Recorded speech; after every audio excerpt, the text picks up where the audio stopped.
Hello guys, so kumusta? So ngayon ay magte-testing na naman tayo dito sa MSI Glow 8 AI, no? So bakit ba ito ay lagi nating pinagte-testingan? Kasi guys, ito yung handheld na pinakamalakas ko sa ngayon. So may mga dinownload ulit ako dito guys sa secret app. So sa mga hindi nakakalam kung ano yung secret app, alam niyo na kung ano ibig sabihin, kung ano yon, kung para saan ba yon. So again, wag ako yung kulitin nyo guys yung seller nun. So ipa-flash ko na lang sa screen kung saan ba guys na-avail yung secret app na yon. Let's go! Let's go! Start! So unahin na natin guys, ito yung nilalaro ko ngayon na may nagsuggest lang nito kasi sabi ko gusto ko yung mga game na may mga umaakyat-akyat, no? So salamat sa nagsuggest nito. So ito, tuwang-tuwa ako dito, grabe. Ang sarap ng control niya.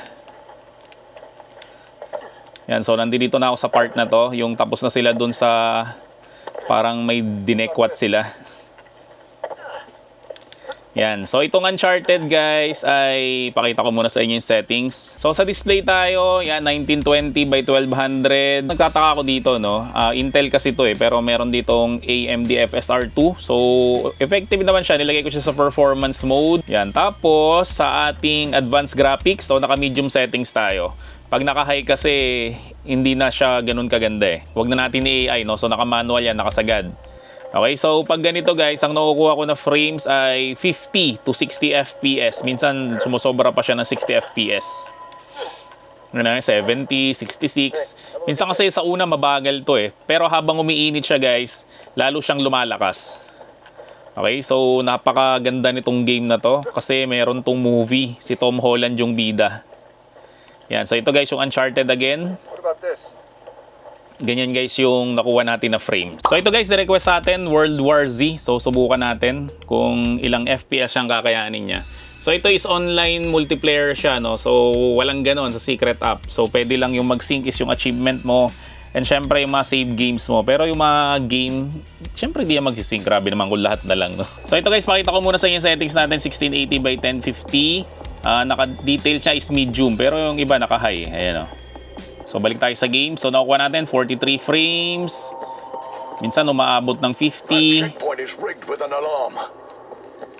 Pero nung pag tinitesting ko to, hindi siya consistent Kasi kanina tinitesting ko siya, umaabot siya ng 100 frames. So iba-iba talaga siya, 66 na siya ngayon.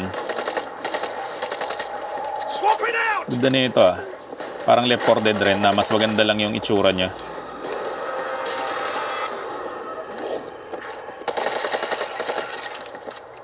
Okay. Naalala ko yung Left 4 Dead, addict kasi ako dun pwede pala tumakbo.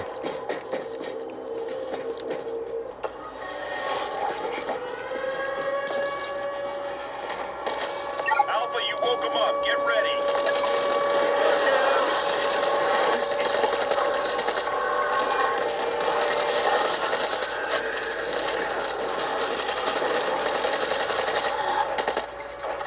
Yan, nag-stuttering siya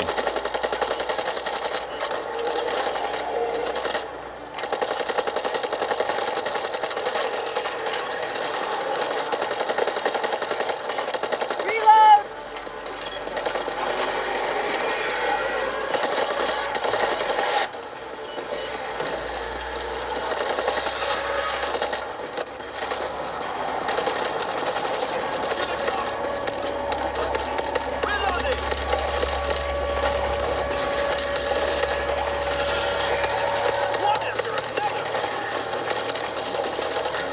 Saya nito So nag-i-stuttering Pero ano siya, smooth naman siya. 49 to 62 FPS kayang-kaya niya. Okay, so quit na tayo dito guys. Para makarami tayo ng game. Yan, so gamit ako ng Xbox controller.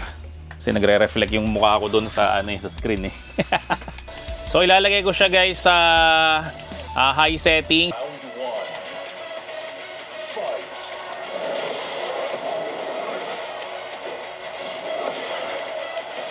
52 53 frames.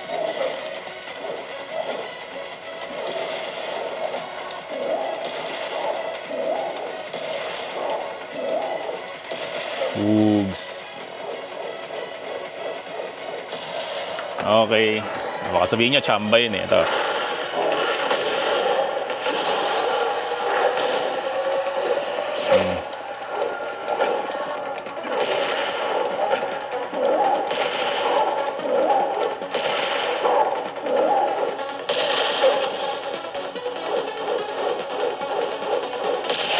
Okay. Fight. Ito masarap na sipa dyan, oh.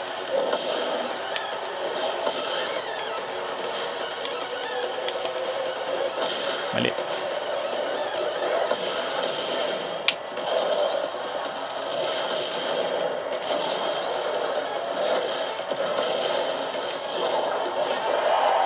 Boobs. Lakas.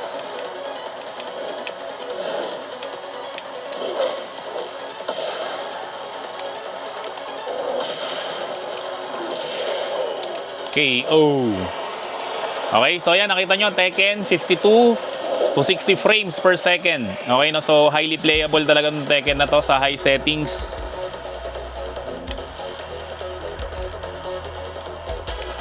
So i-quit na natin to.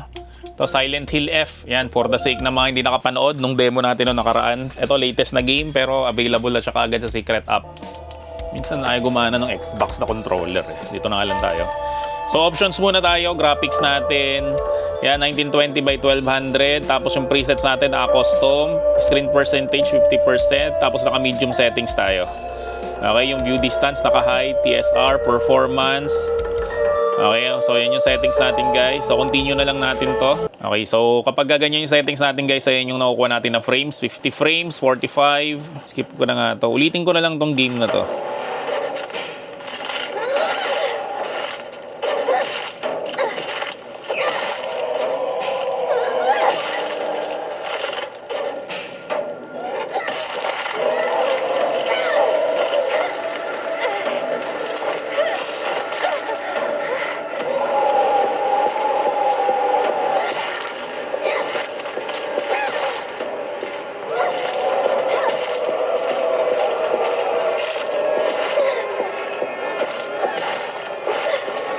Pero talagang MS Cyclo, hindi siya masyadong consistent.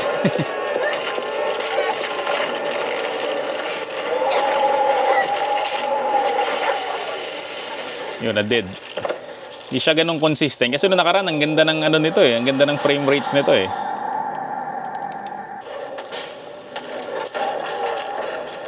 So, 39. Bago-bago, no?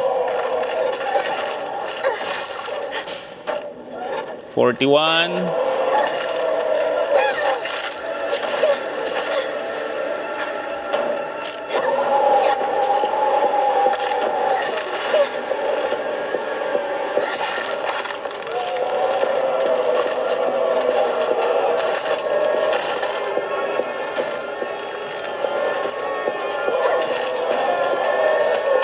$35.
Yan, tingnan nyo, 56 naman na siya ngayon, 59. O, diba? Hindi siya ganun ka-consistent eh. Okay, so ano ba to?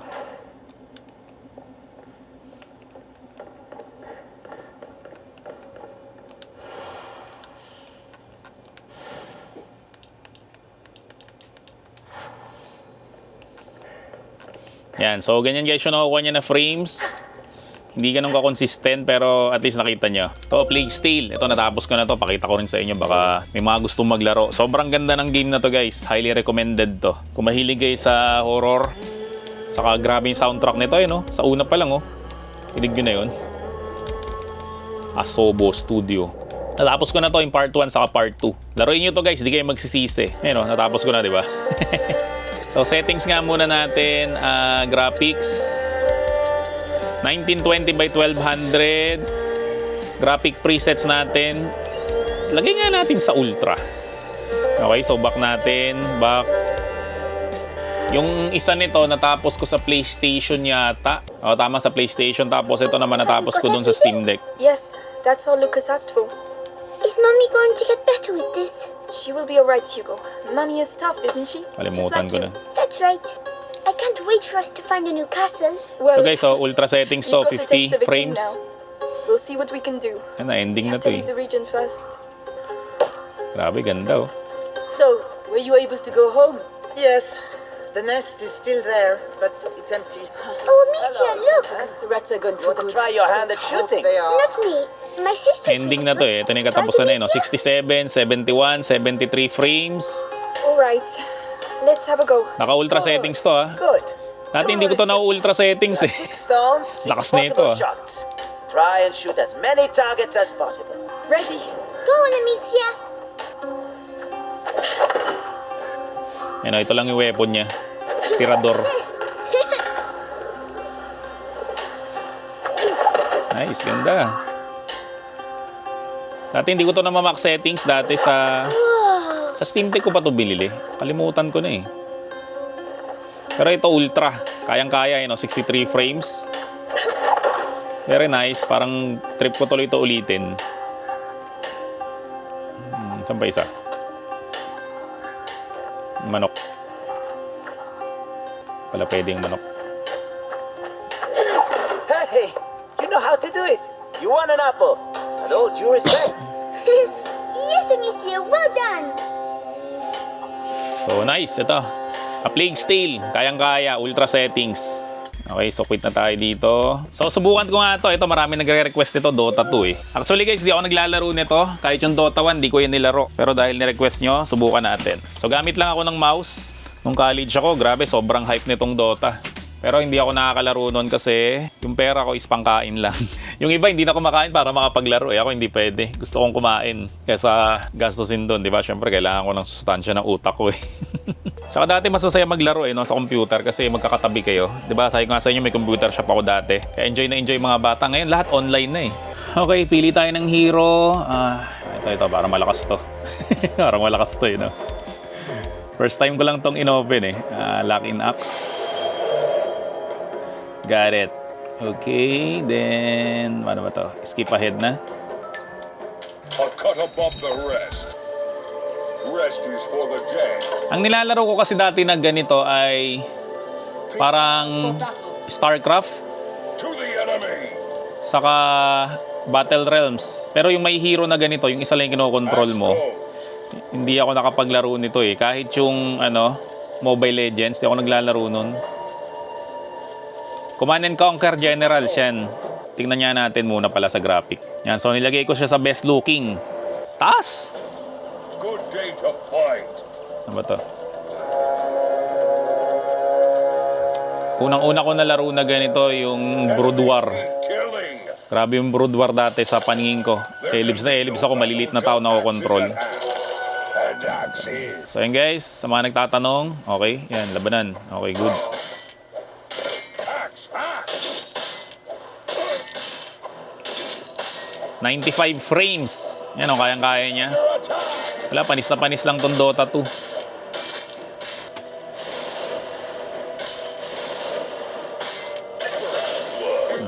First Blood. Diyan ko natatapusin yung Dota 2 guys. At least alam nyo na kayang-kaya niya. 91 frames. Ang taas ng frames niya, sobra. So next na ite-testing natin itong Darksiders 2. So natapos ko na to, mga 2013 pa yata. Sobrang tagal na nitong game na to eh.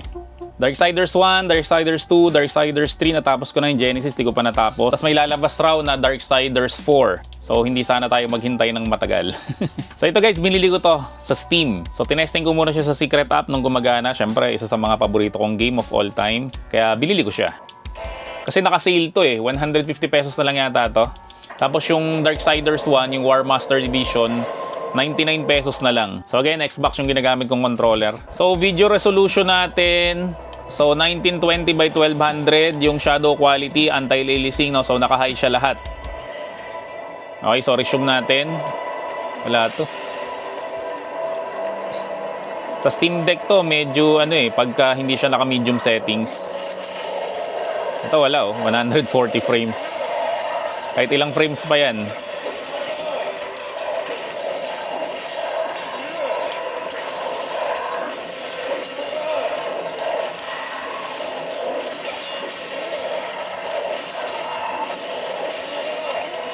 Ganda ng game rin na to. Hack and slash. Siya si Death. Yung 4 Horsemen of Apocalypse. So si War, si Death, si Strife. Kalimutan ko yung babae. Yun yata yung babae, si Strife.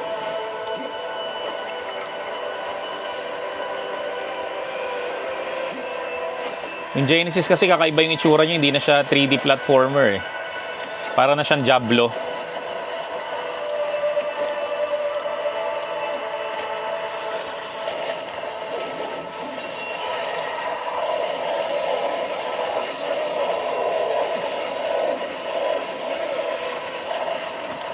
Pag natapos ko yung Uncharted, ito yung tatapusin ko naman.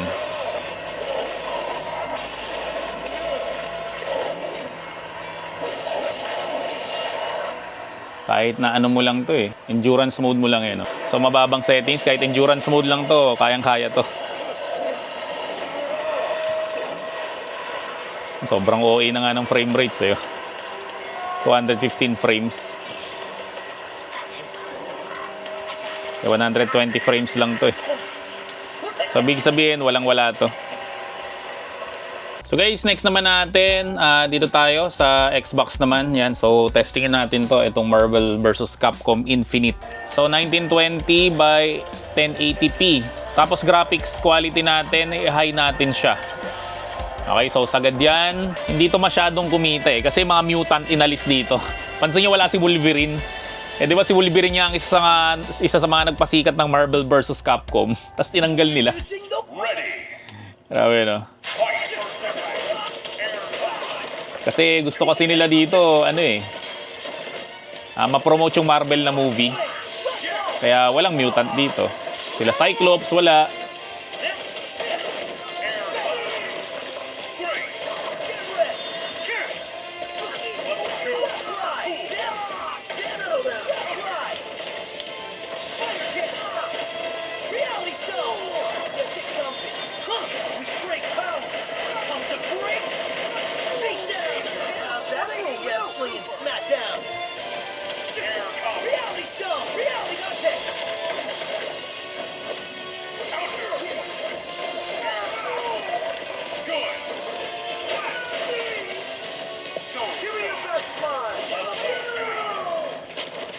Wala to, panis na panis to. Maabot pa to ng 120 FPS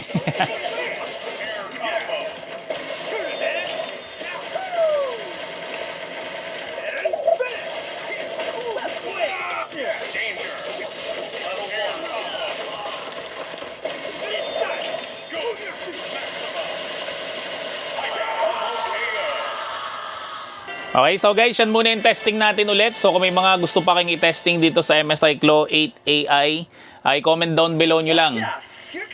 Kasi kung ako magte-testing nito, mga lumang games ang iti-testing ko. I'll make the first move.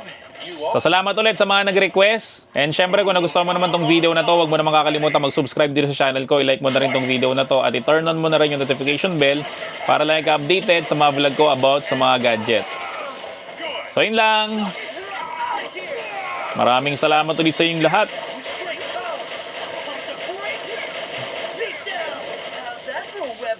So hanggang sa muli.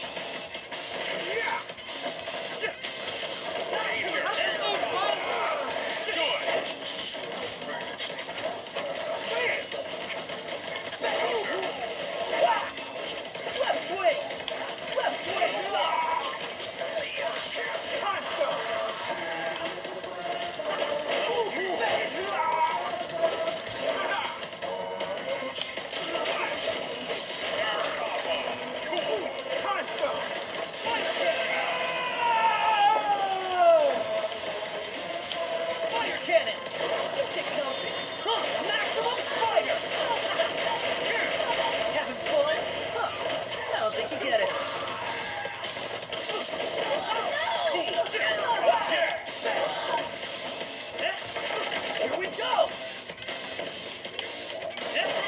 Dead.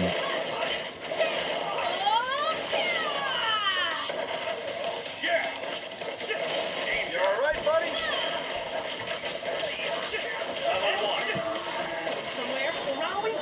Ah! Di nahuli.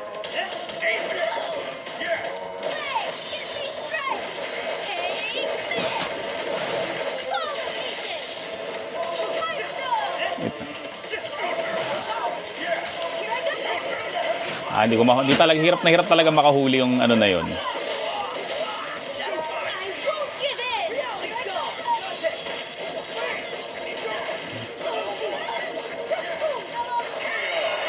Okay.